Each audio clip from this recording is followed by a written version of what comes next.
Come join Kyle, John, and David as they go through what's on the playlist. Find out what's everyone's favourite at Chicken Soup for the Soul Entertainment.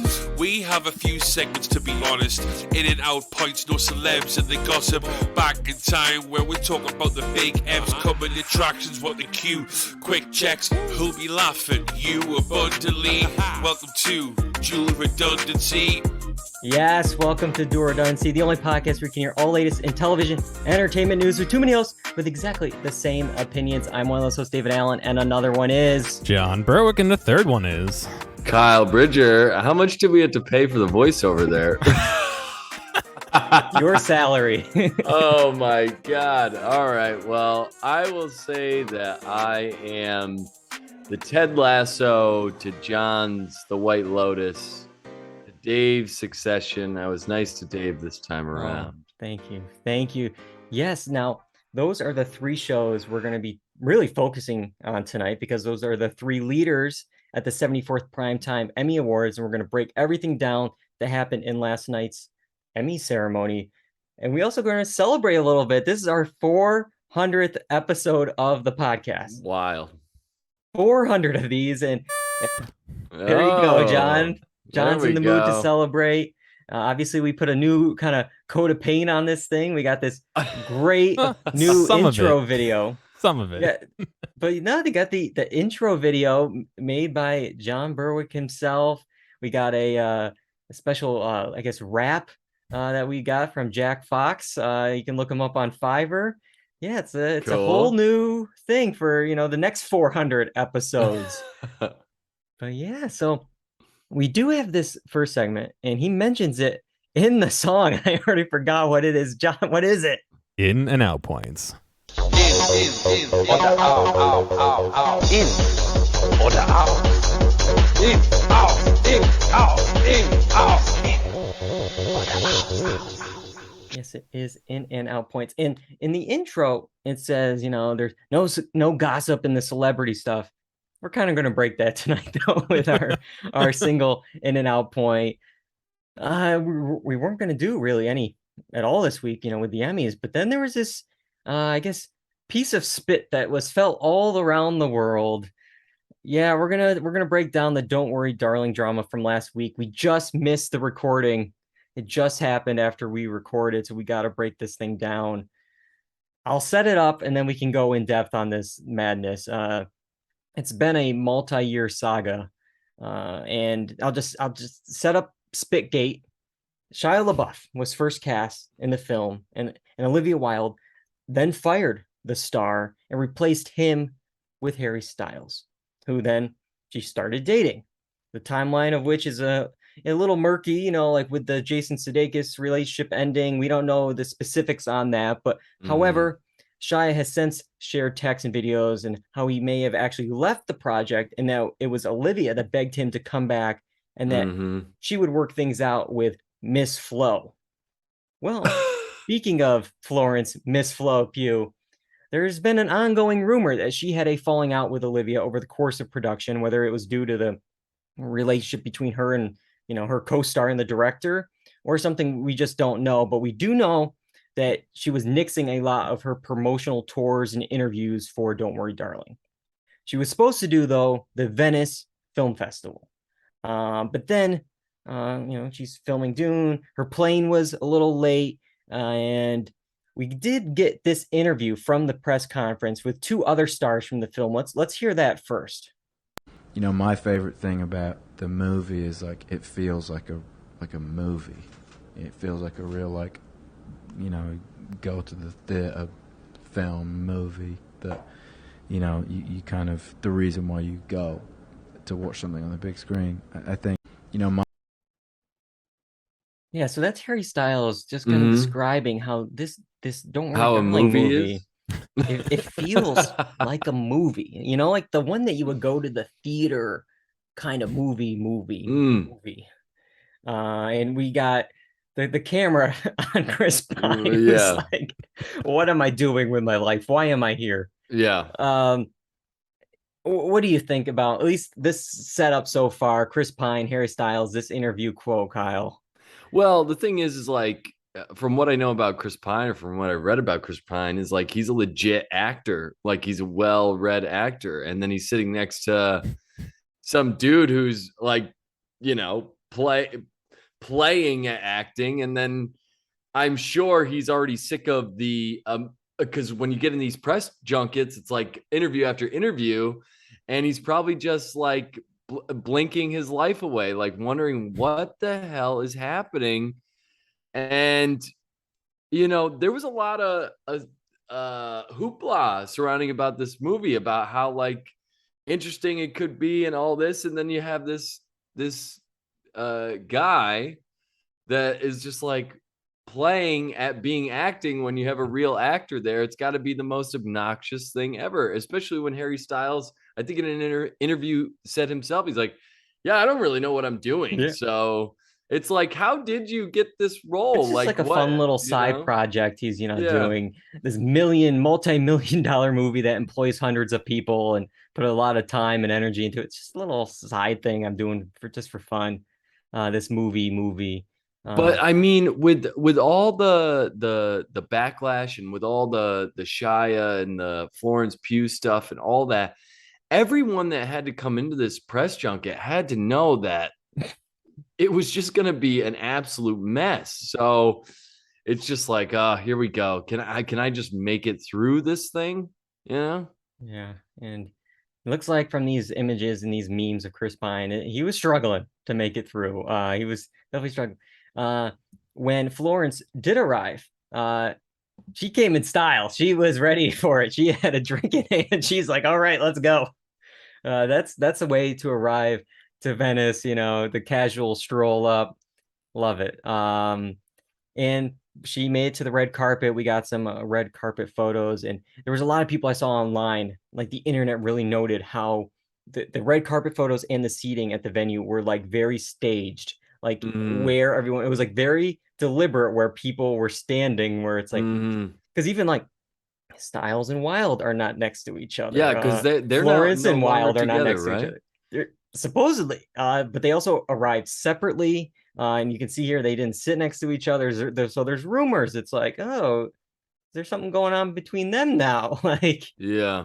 But yeah, so the seating was very, suspect. It was definitely a deliberate choice. The main issue, because we're talking about the seating, the whole reason this is an issue is because Chris Pine and Harry Styles ended up sitting next to each other, which led to, I think, the thing we all have seen hundreds of times. We'll play it again here. Spitgate.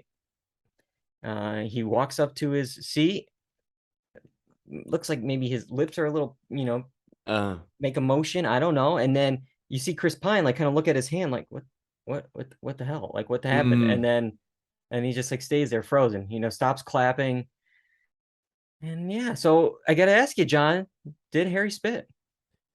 I don't know. I mean, what reason does he have to stop clapping and like look like what the hell just happened? I don't know. I don't know. Yeah, we need like forensics on this. Yeah. We need to slow it down frame by frame, like CSI it. Yeah, well, there is another side angle from the side. I didn't see the side angle. Yeah, so there is I'll have to see if I can find it and send it to you guys later, but there is one from the side, like Olivia's side angle, that's looking toward Harry Styles. And from that angle, there's no like projectile spit. It just looks like Harry Styles puts down his head, and Chris Pine, I think, is looking at his sunglasses when he goes down. But I mean, Harry Styles could have said something there. We just don't know what it is. And then later, I think in this wherever they're at here, they are seen joking together. Yeah.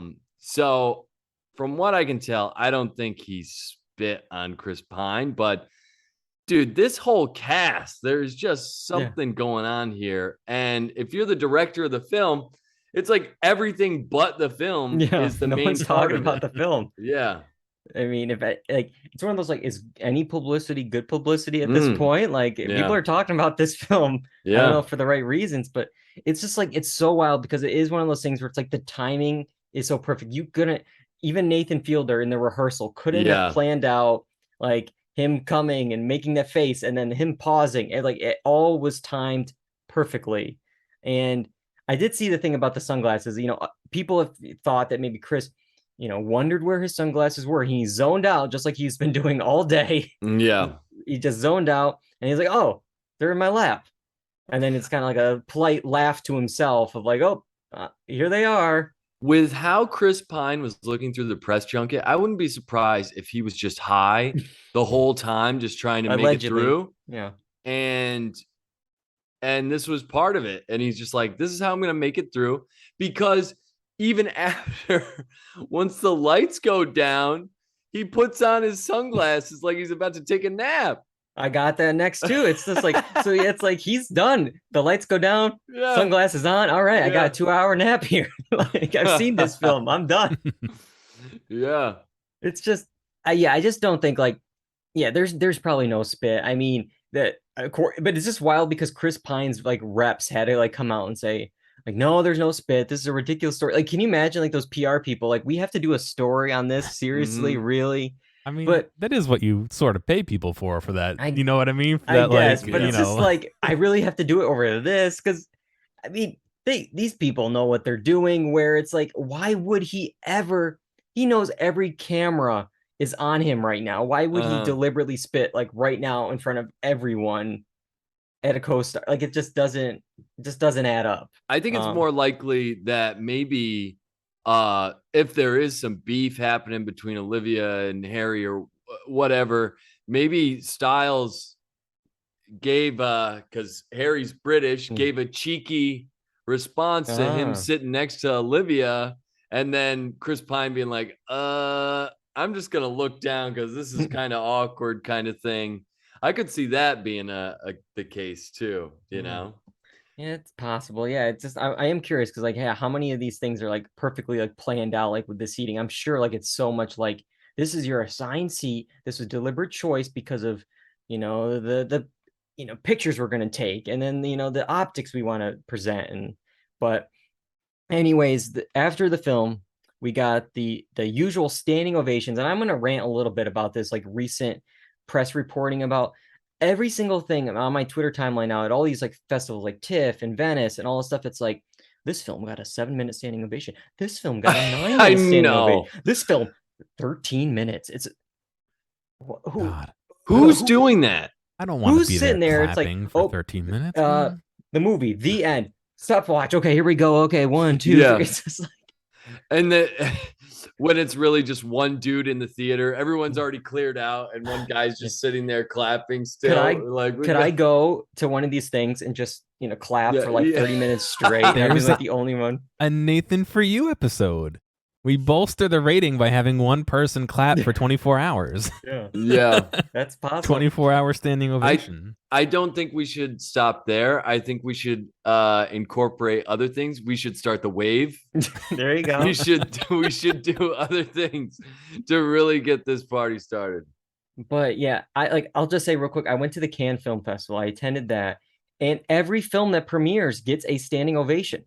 All of them do. It could be terrible because the actors are there. So like they'll show the actors on the screen one by one, depending on the answer. Like they go on, and the 7 minutes, 9 minutes, it doesn't mean anything.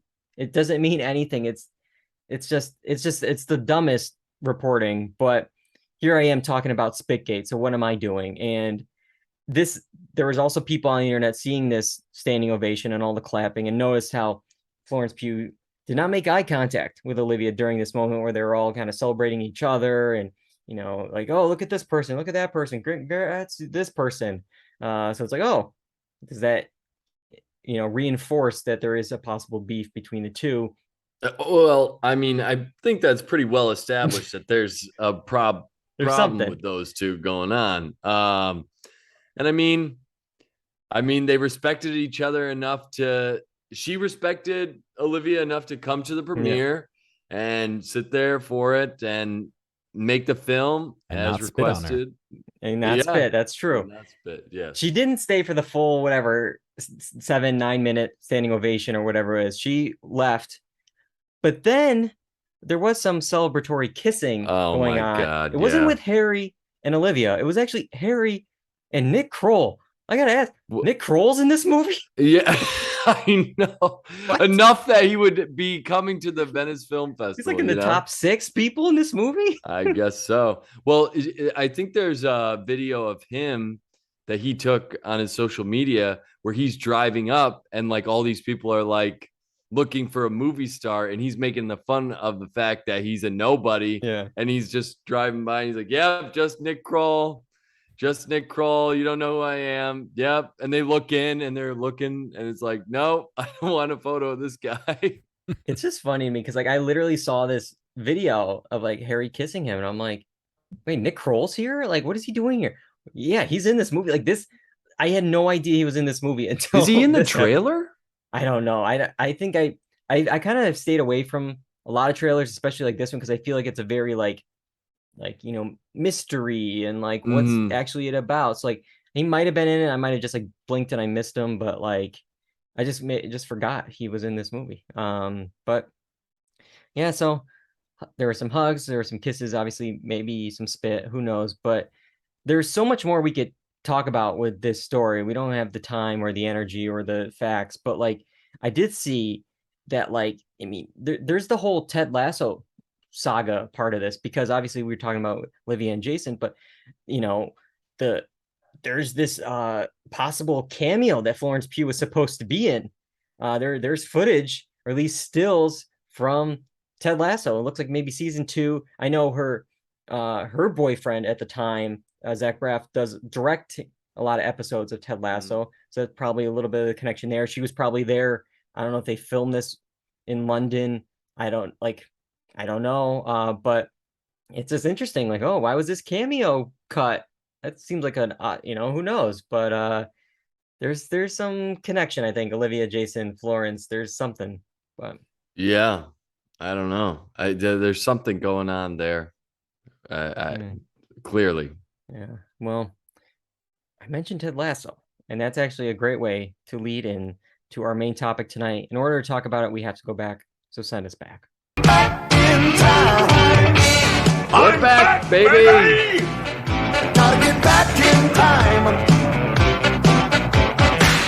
I didn't lip sync this time. Yes. I did it to the fullest. We could have got Jack Fox, the guy who did the intro of this, to do. That was going to cost him extra, though. I don't know if I could afford him yelling, "We're back, baby!" Instead of $5, it's $100. There you go.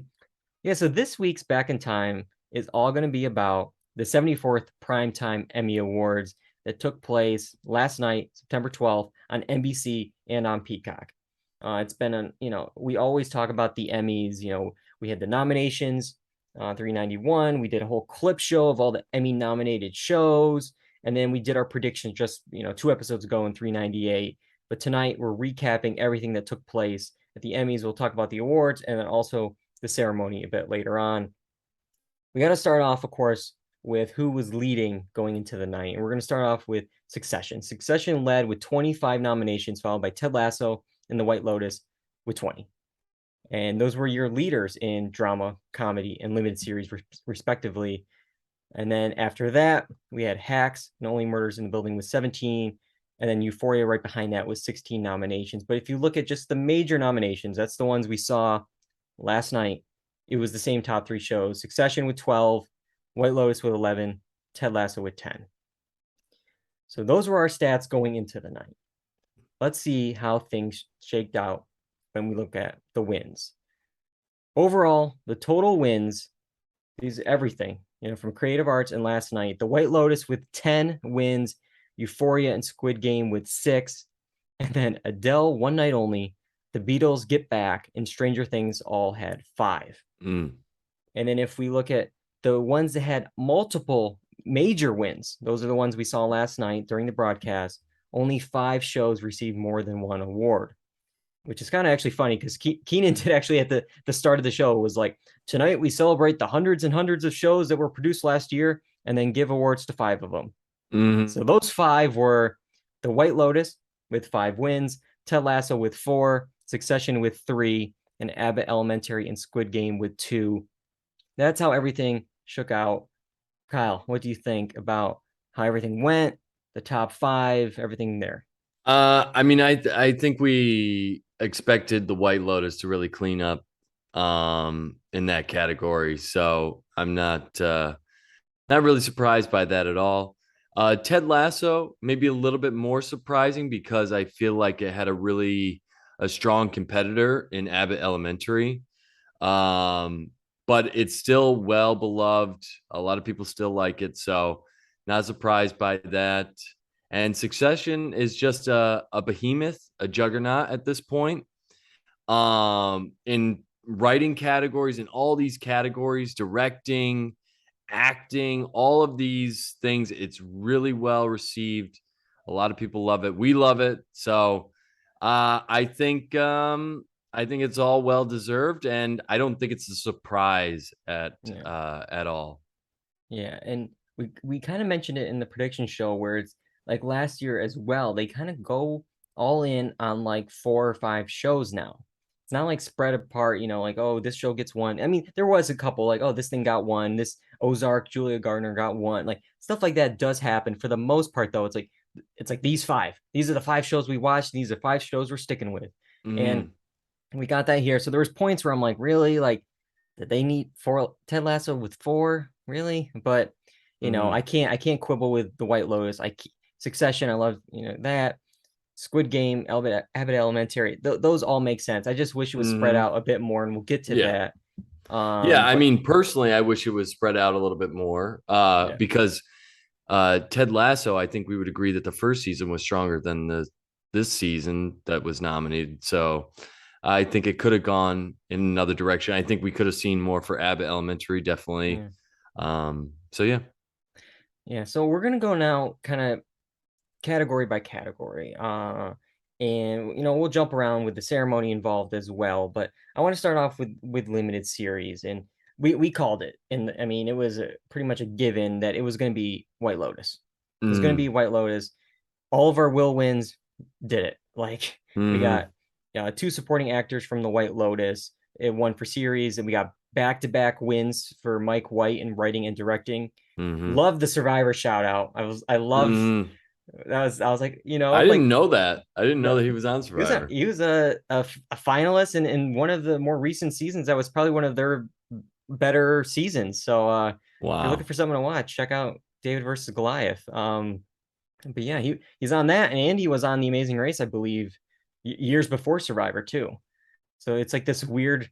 How is he getting on this show? He's like a big time. I think it's because he's just a fan, and I think you call Jeff Probst up, and you're like, "Hey, can I come?" And he's like, oh, "Sure, yeah, we'll take you." But yeah. So, and then the other wins outside of White Lotus, there was 2 categories it wasn't really represented in, and that was the lead performances. We had Michael Keaton for Dope Sick, and then I will say I picked this one, Amanda Seyfried, for The Dropout. She was there for lead actress. So those were the wins there. And this starts going where I had issues with the ceremony, with these specific wins here.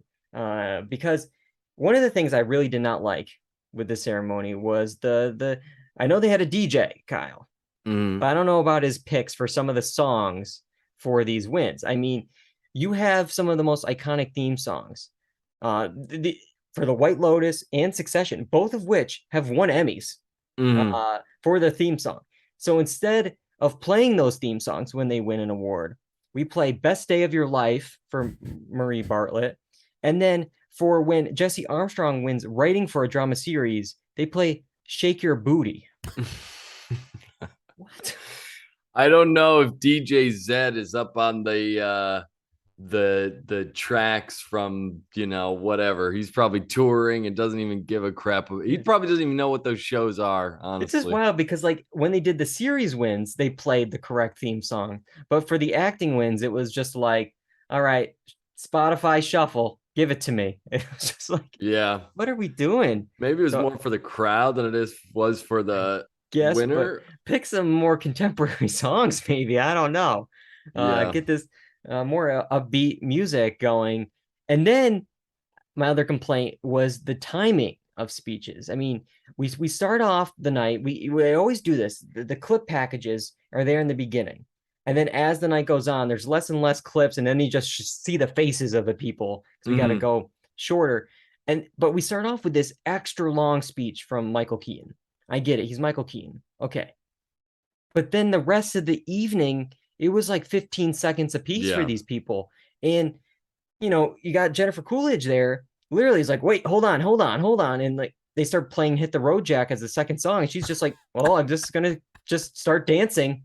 Like, what can I do here? I'll play it. But I just don't get why, like, people are tuning into awards shows, not for, we'll get to this, Kia ads and Peacock, promos. They're tuning in to see their favorite actors and actresses say something, to react. And we're just going to cut away from that. Like, it just doesn't make any sense when the most talked about events of the night that we'll get to were the speeches, not the host bits that they ended up doing, the things that they pre-planned. It's the unplanned stuff that usually does the most, viral stuff on Twitter. But the thing is even with the shortened speeches, I mean, we got it in on time, and they tried to run the little bar across for who they're thanking as well. But I mean, what did we spend the other time doing? I just am confused. How it just felt like everything was rushed, but yet there was nothing. I couldn't figure out what we gave the other time to. Was it was it just advertising? I don't know if it was ads, it was dumb bits, but like, there's categories I think we maybe should snip out so we can give more time to the people that have won an Emmy and not are trying to sell me a car. But yeah, you mentioned like the lower third there. I did like the use of this, but like, I feel like it should have been used more. Like, there was times where it's like, okay, you can list all your agents and team members on here, so you can actually maybe give a speech about something, or like show us some real emotions instead of just naming, John, Kyle, Mike, this, that, this. It's just like, I don't know what any of those are. But then there's like, they didn't use it for anybody. Like, I mean, Michael Keaton didn't get one. He had a 15-minute speech. It's just like, what are we doing? But yeah, talking about some of the speeches, I mean, probably some of the most talked about speeches were, Lizzo, Cheryl Lee Ralph, Quinta Bronson, and in a sense, Jimmy Kimmel. They had these buzzy speeches, and that's the stuff that people are talking about the next day. They're not talking about the bits, and that can actually like lead in to our discussion of comedy, the comedy winners, because we talked about it. It was going to be either a Ted Lasso or an Abbott Elementary night, and it seemed to be going back and forth at least a little bit here. What did you think about the race between those two? And then also, some of these wins and speeches. Yeah. So I honestly thought the way the night started, I thought it was going to be an Abbott Elementary night, because that's how it seemed like it was going. But I did like the little bit of mixture, because then we get a little bit of both,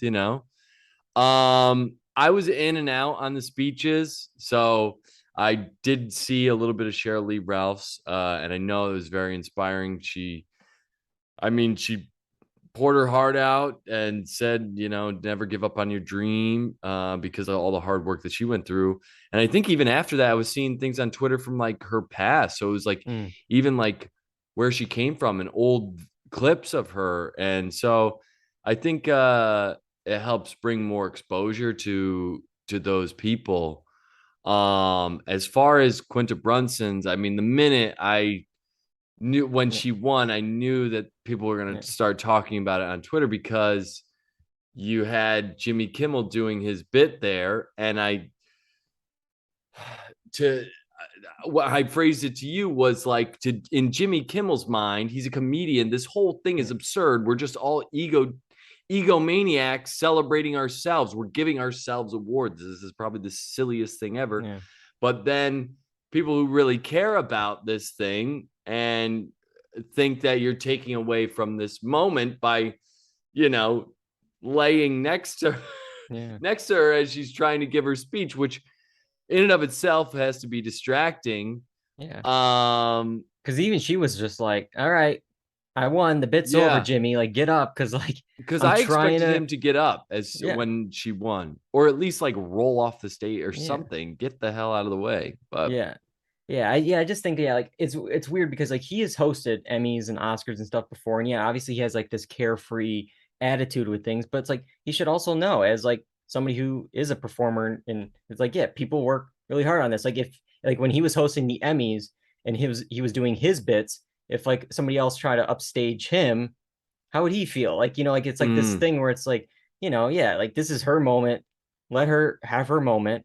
You had yours coming out. Okay, now get off. And, because especially because, again, as I mentioned, everyone only gets 10 seconds now for a speech. So it's like, but yeah. So as the awards were going on, yeah, first we had Cheryl Lee Ralph with the supporting win. We did have our Will win in that category. I'm trying to actually remember who we had. We had Hannah Waddingham for Ted Lasso, but then we had a dark horse of Janelle James. So we had just chose the wrong horse. We chose the wrong person from Abbott Elementary, Mm-hmm. and then the next category for supporting actor in a comedy, there was no contender from Abbott in the category, so we got a repeat win from the very big girl Brett Goldstein.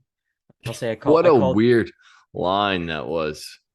What a wild line. It just came out of nowhere. I don't understand how this even happened, because so Lizzo was reading off the teleprompter for this win, and she goes, and the Emmy, who is in her own way a really big girl. I didn't write that. They did. Goes to Brett Goldstein. I don't even know how that even got. How did that even get on the teleprompter? It doesn't make sense. It's like they copied and pasted something that was meant for Lizzo and then put it on the end of the lead up to whoever was going to win. It was a weird one, but I think he played it off too. Oh, he played it off. He played it off well. Yeah, the only thing I could think of is Lizzo's show was called Lizzo's Watch Out for the Big Girls, but even still, like, she's reading off copy for supporting actor. Yeah. So it's I don't know what happened, but he played it off well. But yeah, so it was this back and forth of wins, and then we got Quentin Brenson in writing. I'm like, oh, we're maybe leaning that way, but then Lasso came back, at the end there. One for directing, Jason won, which we had Bill Hader in that category with Jason as a dark horse, and then for series, I will say we had that initially as a Will win. Last week I was like, oh, I think the tide is changing. I think it's Abbott. I'll switch those Will win and dark horses, but ended up being Ted Lasso. And yeah, I just really thought the tide was going that way with how the night started. You heard the applause in the room, the support for it, especially when, Ted Lasso had a lukewarm second season that was over a year ago. I thought people would have forgotten about it. Maybe like, oh, we awarded it when we did last year. This year it's Quinta's year. Maybe they're like, okay, well, we gave her one for writing. Maybe later we'll give her one for series or directing or something like that. But yeah, it's just there's like this precursor award, the kind of casting awards, like casting for a comedy series, casting for drama series. Usually they match up, and this is the first time under this new voting system where it failed, because last week at the Creative Arts, Abbott Elementary won, but here Ted Lasso won. So, which is interesting because they're both like strong ensemble shows. So yeah, I will say my main complaint with the Ted Lasso wins was actually in the directing category. To me, I saw a lot of people on the internet as well kind of back me up on this. I really thought Bill Hader should have won for Barry. Specifically, he had the episode 710 N, so 710 North.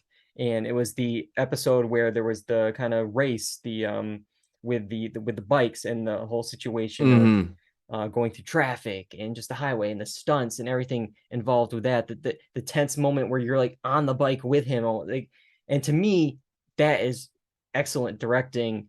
And with Ted Lasso, it's like I feel like every episode is similar and the same, and nothing groundbreaking and new when it comes to directing.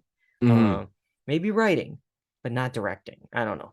But yeah, so Yeah, I just think I just wonder sometimes with how that voters think is like, are they looking at it as a collective?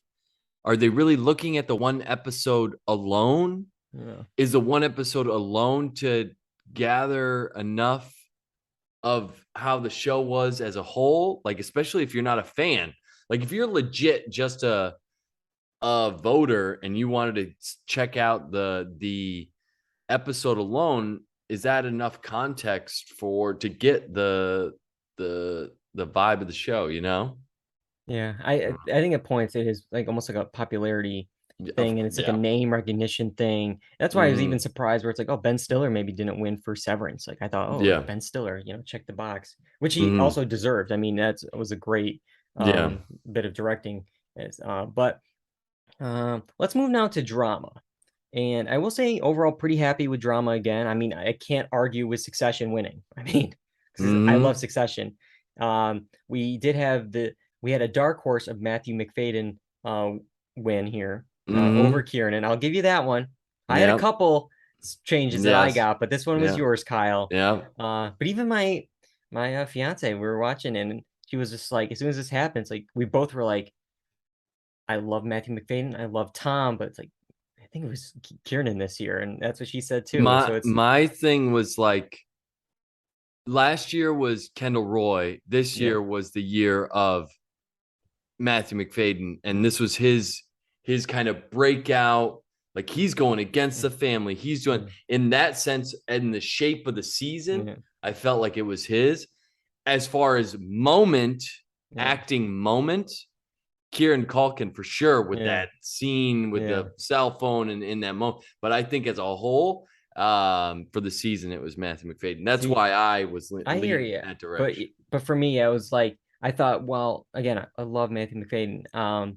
The very end was like that was the moment at the last 30 seconds of the last episode that were like, oh, like that moment. But like the other 8 or 9 episodes before that, yeah, he had moments, but like I just feel like Kieran was more present in those moments throughout the season when he came in with a moment at the end, which it is kind of funny because it's like he was the one person to win for the show. So it's like the moment where the 3 Roy kids are all in the room and he comes in, spoiler for season 3.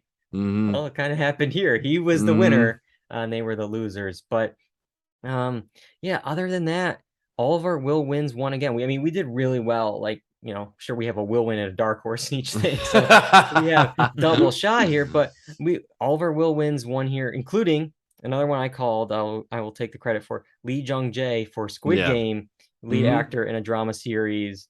Great win, historic win. I will say, that category was so stacked with Jeremy Strong, Adam Scott, Brian Cox, Bob Odenkirk. Man, I was really bummed to see. I figured it was going to happen because that's just the luck we have with the Emmys. But to see Bob Odenkirk, shut out, Ray Seahorn obviously lost to Julia Gardner, and Saul completely snubbed again. And so, but they still have one more year, right? Yeah, they have one more year. But I'm really worried for it because Saul is now 0 for 46. It's never won an Emmy. Nothing in technical, nothing in acting, nothing in writing, nothing for this show, which is mind-boggling already. When all these other shows, Stranger Things won 4 or 5 this year alone. Like, come on, like really? And they have nothing. And I think like there's a lot of talk online today how mad they are that it was like snubbed and, oh, don't worry, next year the final 6 episodes are eligible.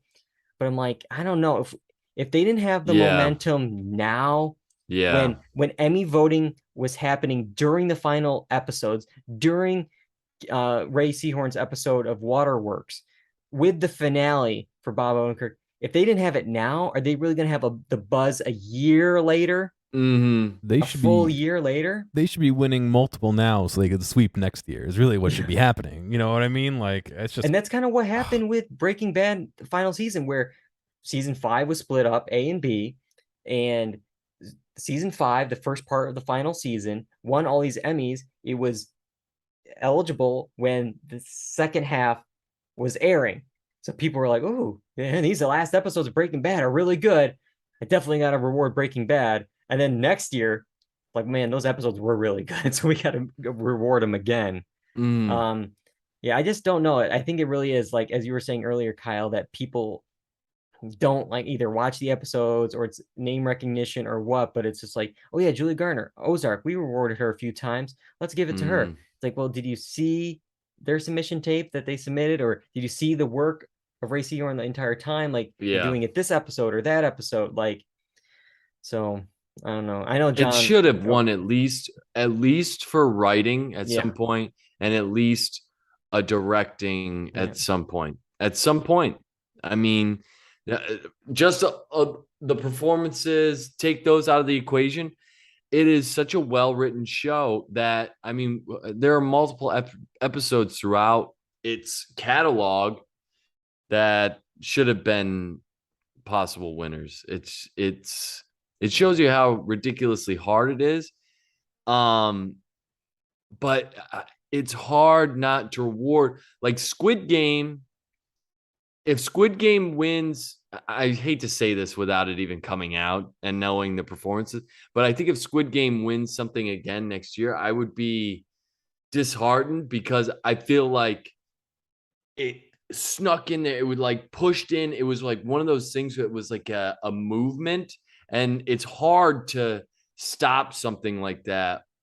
Because I with Better Call Saul, I forget how good it is, and then I watch it and I'm like, oh man, this is so good. I think it's going to people end take up it for like The granted. Wire. I think it's going to be like The Wire and have 0 wins, which is sad. I really am bummed about that, John. No, I agree. I mean, how many years in a row is this that we're saying, why isn't it winning? It should have won, 6. I mean, right? not in a row, but at least 6 seasons. Yeah. So it's crazy, and it kind of devalues everything for me about the Emmys. I mean, like, you know, some of these shows I haven't seen, so I can't really judge if they're better, but I've seen a lot of these shows, and you know, Saul's up there for me, and you know, I guess it's based on people's opinions, so they could have different opinions, but like, I don't know, I don't get it. This is like maybe peak TV ever for me right now, and it's not even, I don't know. Yeah, to me, I mean, with the performance of the main guy in Squid Game is really well done, but unless they were purposely doing this to make fun of Americans, which is possible, Squid Game kind of went down a notch when it had just that most absurd line reading by those like white dudes, the American guys from the, you know what I'm saying? It was just which Kenan brought up again in this ceremony. They did a bit with that. Yeah. But which was funny. That was one of the funnier ones. Yeah.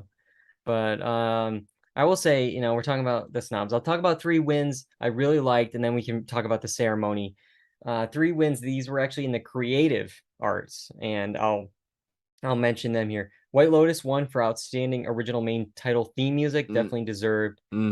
Severance won for outstanding main title design. Those opening credits, definitely well deserved. And our boy Tim Robinson won Best Actor in a Short Form Series for I Think You Should Leave. An Emmy Award-winning performance by Tim Robinson. Good for him. Good for him. That hopefully will give us a season 3. I really like, you know, Netflix. Come on, we're getting some awards here. But I really hope he just makes coffin flop TV. Yeah. So any more you know, exciting wins before we talk about the ceremony? I'll read off one from the chat here. Silver Blue 63. I'm glad the White Lotus was a winner. I really enjoyed the show. Hopefully something else is coming from them. Season 2 is coming. Silver Blue in October. I will say, I think White Lotus, when it came out, was just such a juggernaut. I mean, it was a while ago now. I remember it being like, in the pretty much in the pandemic still. So, that was a good show, good ensemble show. As far as wins that I enjoyed, dude, it's like it just rushes over me, and then it kind of, I lose it. I forget everything. So I'm sure there's some that I'm missing, but I can't say that there there weren't too many egregious wins or anything like that. I think it was Yeah. fairly well It deserved. was a good year for TV. Yeah. Maybe not the greatest year for Strong. the ceremony. Ugh, yeah. Would it surprise anyone that the ratings were a record low? The initial data shows that about 5.9 million tuned in last night on Monday, compared to last year's 7.9 million. That's a 25% drop. As far as the demo, it was a 1.0 in the 18 to 49 demographics. That's the lowest ever. Okay, yeah, sure. We're comparing it to a Sunday versus Monday show. But you compare it to the last Monday show 4 years ago, it was still a 41% fall overall and a 54% drop in the demo. So ratings are down. Yeah, I think this is more of an indictment of broadcast television. I mean, I don't think it's anything more than that. I don't know how many people are watching broadcast TV anymore. Everything's digital, everything's streaming. So, you know, I think, and with the advent of streaming and the pervasiveness of it, it's like, why am I going to watch an award show when I could just go watch the next show? You know what I mean? And you can watch the highlights. Yeah, exactly. Tune into Dual Redundancy and just watch, the recap. For sure. Let's talk about how Keaton did. Keaton was the host, Kenan Thompson. Thoughts on Keaton, Kyle? I thought he was fine. It's the same thing with all these. I thought he was safe, fairly safe throughout. That's what the word I would use. There's some interesting bits. I did like the Squid Game one because they make fun of Lorne Michaels. I didn't love the opening dance thing. It felt disjointed to me. I felt like, why are we doing this almost? But they always like to do the song and dance routine, so that's fine. I didn't mind the Kamal Nanjiani bar bit. And the Good Burger thing. I think that's like a nostalgic thing that brings people back, so that's fine too. Yeah, I thought it was they safe. did more with that. With like you got Kel just saying the one line, like actually put him in a sketch or do something. I don't know, but yeah, I safe is a great word. Yeah, I love Keaton from SNL, but he's entertaining us for 30 years, as they were saying. But yeah, there were some good moments and zingers. I like kind of the Showtime Paramount Plus zings. There was one where it's just like Stranger Things is hard to watch because it's scary. This one's hard to watch because of this. Yellow Jackets is hard to watch because it's on Showtime. Yeah, and it's just like okay. A lot of those jokes, the Netflix jokes were like that, even though it's very real. Yeah. But yeah, I just felt like, pretty tame, the same. You have like, and it's like, he has the SNL team probably at his disposal. Yeah. I love when Bowen Yang joined him at one point. That was a good one. But like overall, this and the entire ceremony just felt very, as you said, disorienting, disjointed, just off. And this opening dance, especially, first of all, just the choices for the shows that they picked to do the theme songs. Friends, Brady Bunch, Game of Thrones. I understand they are all popular, but it's also, I feel like, a bit that they would have done in 2012. They were doing bits of Game of Thrones, like, and nothing says 18 to 34 like the Brady Bunch. And it's I know. Let's call them out. Let's say we got them in the audience. Where are they? Let's get the camera on them. It's like I was watching it, and my girlfriend was in the background, and she heard Brady Bunch, and she just yells out, "How old are they?" Yeah, here's a story, and then out of all of them, Stranger Things was the only one actually even eligible this year to be up for the awards. All these other shows are dated; they're not eligible. Like it was just an odd choice, and it just felt like it was not well made together. Where like each one would end, you would see them like take the set away. Let's set up the next one. It's like have it be all seamless. Like this is your opening. It just feels like little 30-second vignettes. It's just, but one of those was the Law and Order dance remix, and there was actually a lot of Law and Order in this episode.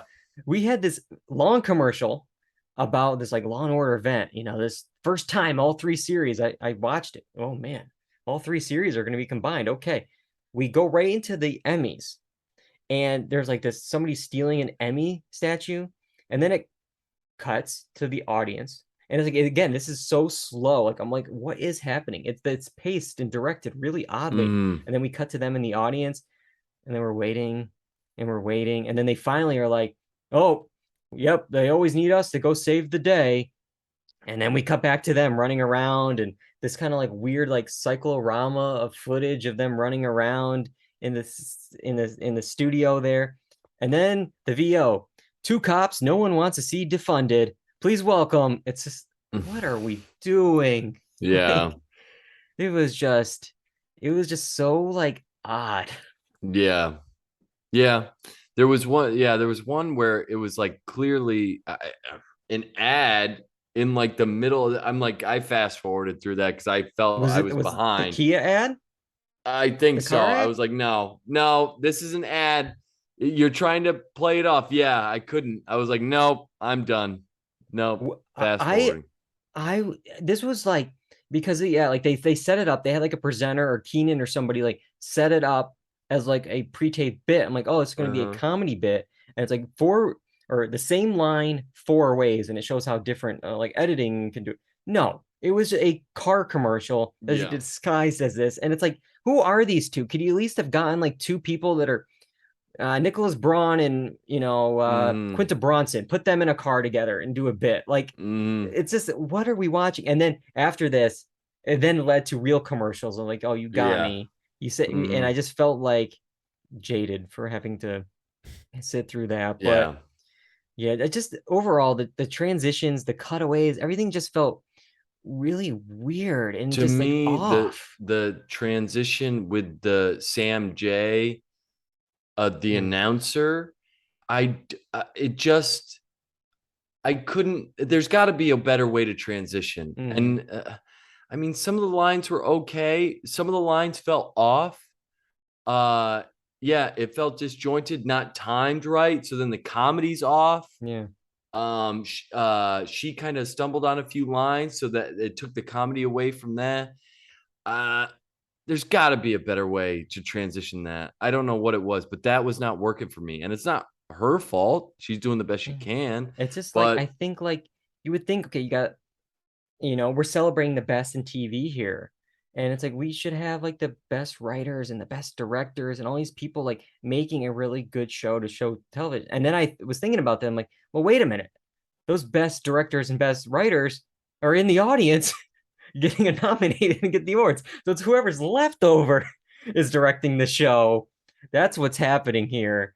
But there was like a point where there was like some clip package, and I was dying to try to find the thing so I could take a screenshot of it.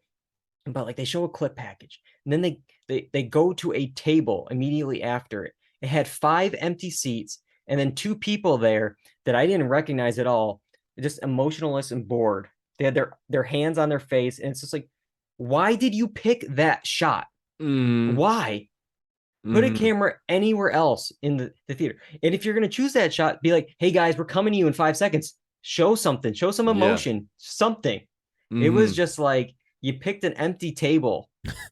Like, yeah. I don't know. The interesting one for me was, I know he's an NBC property, or was at this point because he's not an SNL anymore, but having Pete Davidson, I know he's a likable dude, but he had like, there's no way he's not high when he's doing one of the top 3 categories. You have Pete Davidson come in and introduce it. I don't understand. Have him do one of the other ones, and then he can do this or that. I mean, granted, he said nice things about Kenan. Great. But he was making fun of the fact that he doesn't say stuff from the teleprompter, whatever. But I'm like, for the one of the final 3, we're talking Pete Davidson. He's dressed like a janitor. He's coming out. You know what I mean? Yeah. There was a lot of just weird choices and like timing issues. And there was there was no time for speeches, but we had all these like long presenting bits. We had points where we got to get rid of these 2 categories. I'm sorry. Everyone and their mom can predict them every year. Saturday Night Live, John Oliver, get them into the Creative Arts Emmys. Do something. It's the same every single year. And this year, there was 2 shows in Variety Sketch Series. SNL, the Black Lady Sketch Show. That's it. Yeah. What are we doing? Like, it's just like, that's like 10 minutes right there that we can give out to, other people to make their speeches a little bit longer. Do we really need Lorne Michaels for the 15th time? NBC is going to let Lorne Michaels do whatever the hell he wants. So no surprise there. Yeah.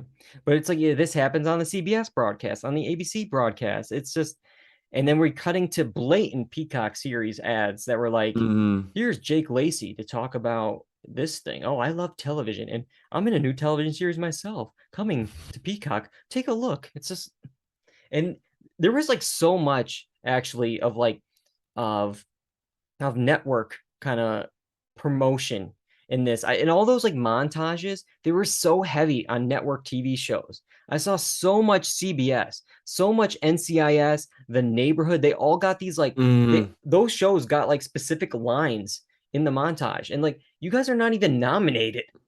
Give me some, whatever, Better Call Saul, Euphoria. Like, they're actually nominated. Don't give me NCIS. Yeah, one of the longest clip presentations or clip entrances was the one for Grey's Anatomy, the Freddie Highmore and the woman from Grey's Anatomy. I'm like, why? What are we doing? Is this like an in memoriam to Grey's Anatomy? Are we celebrating? We're really celebrating Grey's Anatomy here, but it took forever. And then they walked out. I'm like, we needed the clip show just to even know who these people are. That's why you did this. But like, why? Why couldn't we just say from the good doctor, Freddie Highmore, and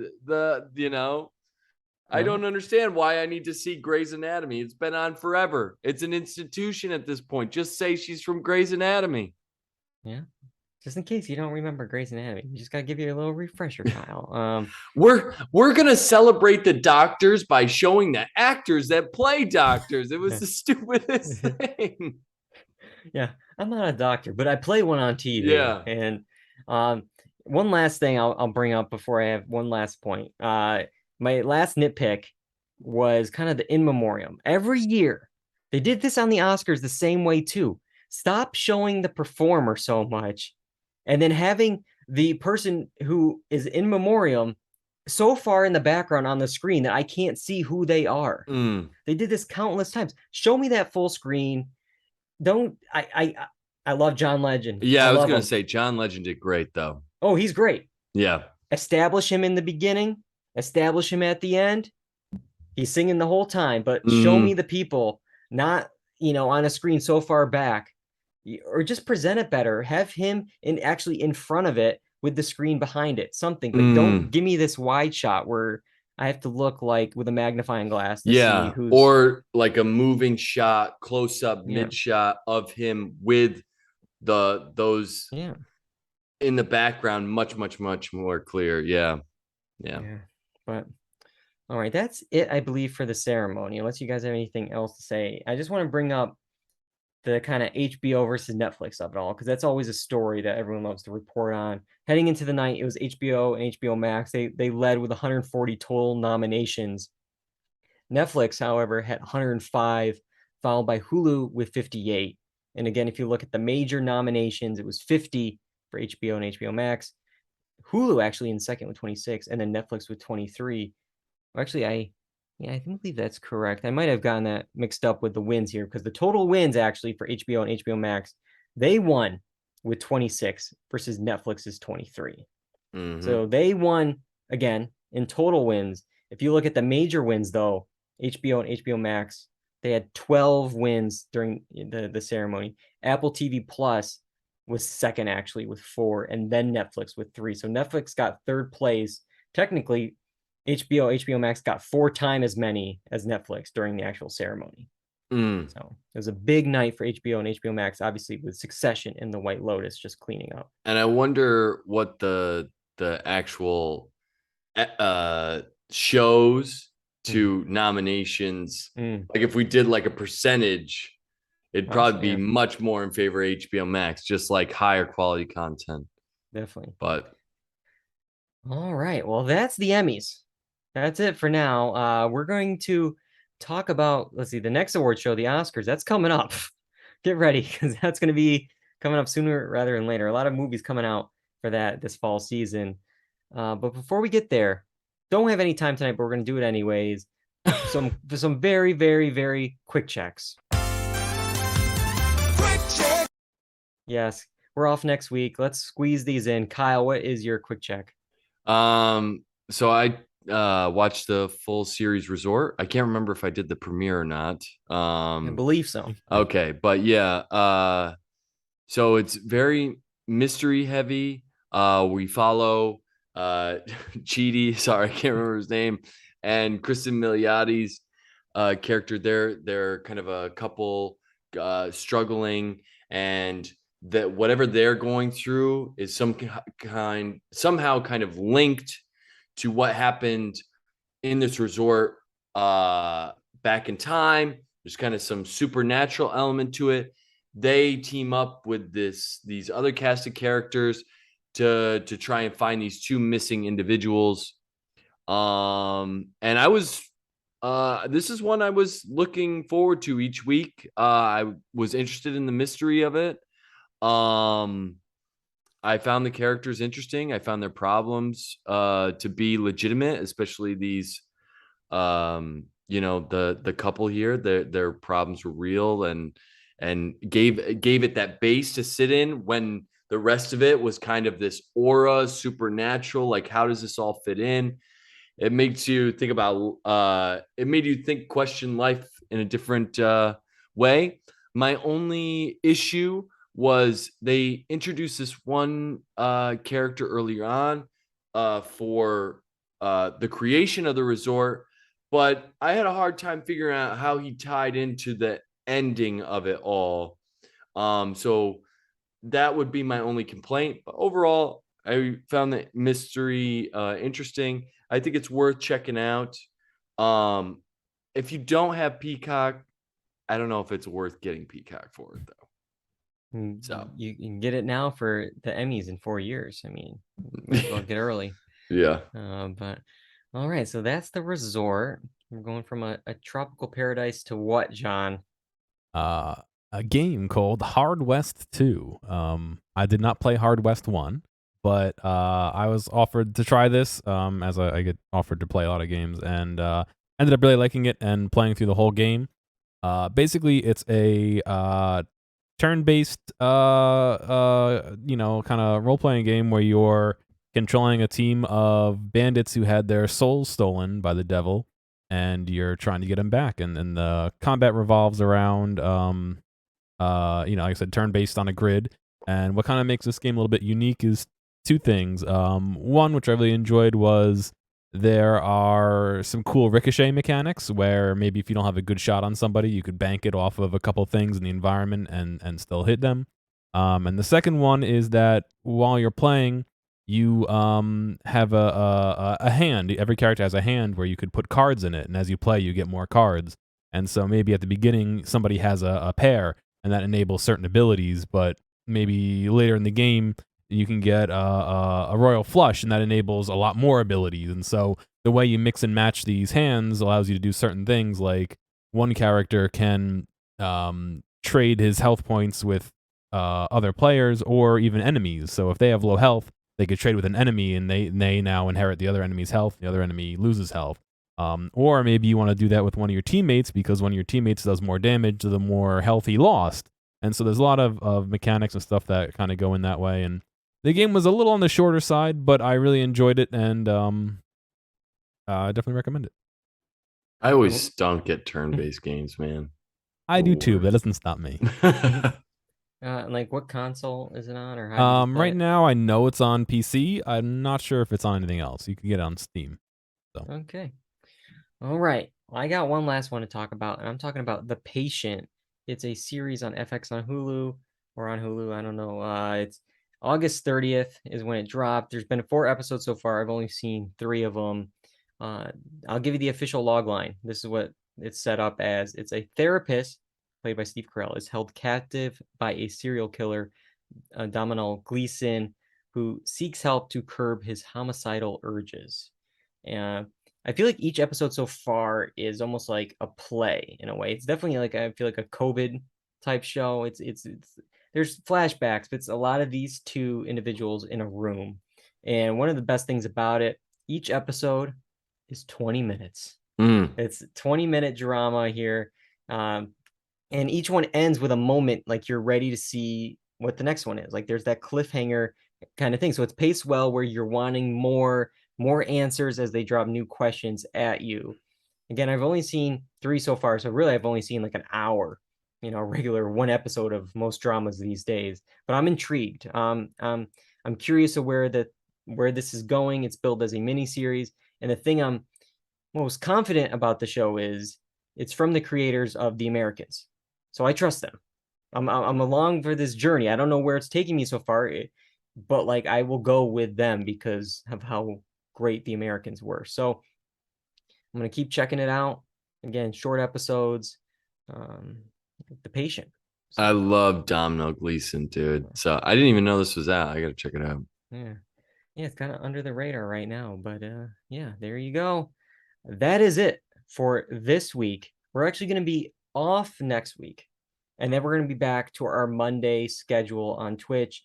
Monday the 26th, I believe, will be our next one, and we're going to be finally settling up the box office draft. The summer will be over, so we can figure out the total numbers and what happened with that draft. Oh God! We could also possibly discuss the industry finale, which is coming up, and then we talked about at the beginning, Don't Worry, Darling's coming out. Maybe we'll see that, and we'll actually figure out what's going on with that, if we should be worried. And then come October, we have a lot coming up on the docket. Blonde, Rami season 3 is coming, The Midnight Club, House of the Dragon finale, The Lord of the Rings finale, a lot of stuff happening. So definitely make sure you are subscribed and ready to go. YouTube, Apple Podcasts, Spotify, the blog, doreduncy.com. Like I said, we are live Mondays on Twitch, twitch.tv/Dual Redundancy. You can follow us on Twitter and on Instagram at Dual Redundancy. Make sure you know everything of what's happening with the podcast over the next 400 episodes, hopefully. Again, 400 episodes. It's wild, and I thank you guys every week, but I really got to take a moment to thank you guys this week for just allowing me to take you on this journey every Monday, just placating me, just making me happy with this. For John, from being a day one, episode 1 audio engineer on this, for all the video work, the audio work, the just getting it up, all the tech stuff, couldn't do without you. Kyle, I think you're closing in on 300. I think you were a little after, but still, it's so many episodes, so many hot takes. This is like a time capsule now, dude. It really is. And again, I just appreciate it so much, and hope you guys are having fun, and hopefully you're ready for a few hundred more. Wait, a few hundred paychecks, I think. Yeah, you're going a little out. I didn't hear you on that one. Oh yeah, I'll say it louder for you. Okay, but until next time, I'm David Allen. I'm John Berwick. And I'm Kyle Bridger. And this is Dual Redundancy. Goodbye, everybody.